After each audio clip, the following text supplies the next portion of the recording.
అంటే ఇప్పుడు మీరు అంటున్నారు కదా సార్, ఏది మీరన్న ఏదైతే కణాలు ఉన్నాయో, సో ఈ న్యూరాన్లు, సో ఈ న్యూరాన్లు దెబ్బతింటే తిరిగి వాటిని బాగు చేసే అవకాశం ఉందా? సో అవి ఎందుకు దెబ్బతింటాయి, దాని గురించి అసలు వాటి యొక్క ప్రాముఖ్యత ఏంటి, న్యూరాన్ల యొక్క ప్రాముఖ్యత, అవి ఏం చేస్తాయి? అసలు బిలియన్లు ఏమిటంటే అదొక పెద్ద వ్యవస్థ, అదొక మెయిన్ యూనిట్. అది దానికి కొన్ని ప్రతి ఒక్క ఏదైతే కణం న్యూరాన్ అంటామో ఆ న్యూరాన్కి డెండ్రైట్స్ అన్ని ఆక్సాన్స్ అని ఉంటాయి.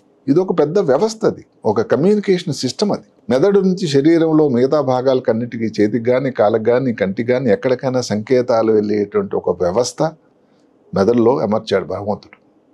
ఇప్పుడు ఈ మీరు చెప్పారు ఇంత న్యూరాన్ ఏదైనా కారణం వల్ల డ్యామేజ్ అయిందనుకోండి, అసలు వ్యవస్థ కుంటుపడిపోయింది కదండి. సమాచారం ఎక్కడికి వెళ్తుంది? స్ట్రోక్ వచ్చే ముందు కొన్ని లక్షణాలు కనబడుతూ ఉంటాయి. దానికి ఫేస్ అని ఒకటి ఉంది.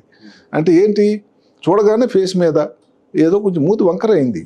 వాళ్ళ స్త్రీ, అక్కడ ఉన్న శ్రీమతి వాళ్ళ ఇంటి దగ్గర గుర్తుపట్టగలదు. మీరు ఏదో ముఖంలో తేడా ఉంది, అద్దంలో చూసుకోండి అంటే ఏదో తేడా కనబడుతుంది.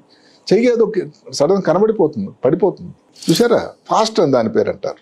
ఫాస్ట్ అంటే ఫేసులో వచ్చే మార్పులు ఫాస్ట్.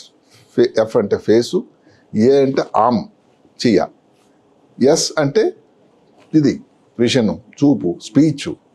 అంటే మాట ఏదో తేడాగా ఉందండి, బాగాలేదు. ముందులాగా అతను స్వచ్ఛంగా ఏదో మాట్లాడలేదు సరిగ్గా. ఏంటి చెప్పాలనుకుంటున్నారు మీరు మీటింగ్లో ఉండి? టీ అంటే అర్థం ఏంటి? It's time to call the ambulance. దీనికి న్యూరాలజిస్టు, న్యూరోసర్జన్ అవసరం అంత లేదు. అదే కాకుండా మీరు ఏదో పని చేస్తూ ఉంటారు, మాట్లాడుతూ ఉంటారు, ఏదో సడన్గా తొట్టుపాటు, సడన్గా అప్పుడప్పుడు తొట్టుపాటు పడడం సహజమైనా కానీ అది ఇంతకుముందు అప్పుడు జరగలేదు. సంతకం చేస్తుంటారు చెక్కు, సడన్గా బెర్న ఆగిపోతూ ఉంటుంది. ఏదో తిమ్మిరి వచ్చింది, కొంతసేపు ఏదో అనిపించింది, పట్టించుకోము, మళ్ళీ తర్వాత నార్మల్ అయిపోతుంది. అంటే అదొక సూచన. ఏదైతే వర్షం వచ్చే ముందు మట్టి వాసన వస్తుందో అదే మాదిరి ఒక ప్రిమాన్షన్, అది వచ్చే అవకాశం ఉంది సుమా అని. అలాంటప్పుడు కానీ మీరు డాక్టర్ దగ్గరికి వెళ్ళి సంప్రదిస్తే దానిని TIA అంటాం. అంటే ట్రాన్సియంట్ ఇస్కీమిక్ అటాక్. ట్రాన్సియంట్ అంటే అలా వచ్చిపోయింది. ఇస్కీమిక్ రక్త ప్రవాహం తక్కువ అవడం, అటాక్. ఆ టైంలో కానీ మనం గుర్తించగలిగితే, ఇదే తల్లిదండ్రుల్లో వచ్చింది, ప్రాబ్లం ఉందంటే, మీకు కూడా ప్రమాదం ఉందని ఇంకొకసారి మీరు తొందరగా వెళ్ళి డాక్టర్ని సంప్రదిస్తే, ఈ మెదడుకి వెళ్ళే రక్తనాళాలు ఇక్కడ ఉంటాయి, కెరటిడ్ ఆర్టరీస్ని పెద్దగా ట్యూబుల్లాగా. దాంట్లో కానీ ఏదన్నా కానీ స్టెనోసిస్ ఏదో రక్తంలో డాప్లర్ కానీ చిన్న చిన్న టెస్ట్లో తేలితే, లేకపోతే ఈరోజు యాంజియోగ్రాములు, మీ ఇంటి పక్కనే సౌకర్యాలు డయాగ్నోస్టిక్స్ అలా చేయాల్సిందల్లా మీరు వెళ్ళాలి.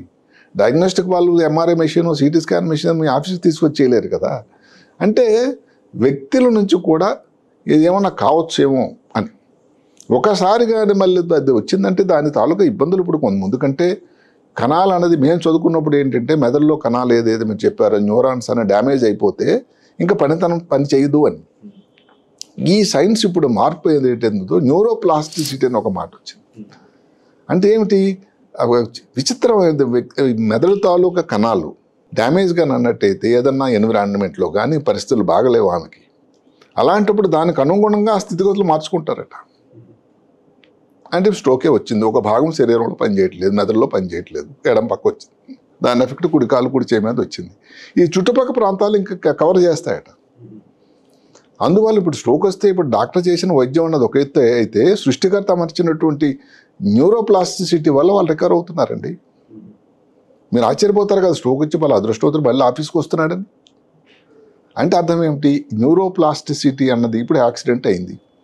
యాక్సిడెంట్ అయ్యి అసలు నెలల కొలది వాళ్ళు పూర్తిగా స్పృహ లేకుండా ఉన్న వ్యక్తులు మళ్ళీ మేలుకోవడం, మళ్ళీ ఆఫీస్కి వెళ్ళడం అంటే సర్ప్రైజింగ్ కాదు. అవును, అంటే ఆపరేషన్ చేస్తూ ఉంటాం, కాలం పెరాలసిస్ అయ్యి, అంటే కాలు చెయ్యి లేవకుండా over a period of time recover అవ్వడం. ఎందుకు రికవర్ అవుతుందని దానికి ఎక్స్ప్లెనేషన్ రోజు ఉంది. పాతకాలంలో దాని అదృష్టం అనే మాట ఆపాదించేవాళ్ళం, దేవుడి దయ అని ఒకటి చెప్పాను. ఈరోజు కూడా ఆ దయ చాలా అవసరం. కాకుండా ఆ దేవుడే దానికి ఒక అరేంజ్మెంట్ చేశాడు. దాన్నే న్యూరోప్లాస్టిసిటీ అని ఈ మధ్యకాలంలో తెర మీదకి వచ్చింది ఒక వ్యవహారం. దాని వలన జరుగుతూ ఉంది సుమా.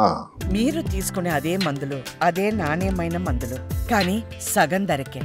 అవును, మెడ్ ప్లస్ బ్రాండ్స్ పై 50 to 80% తగ్గింపు.